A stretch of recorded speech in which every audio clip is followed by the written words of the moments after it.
तन्त्री प्रकर्ष मधुरस्वनया विपञ्च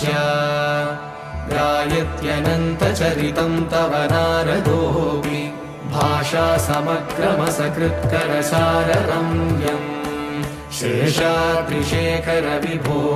तव सुप्रभातम् भृङ्गावली च मकरन्दरसानुविद्धजङ्कारगीतनिनदैः सह सेवनाय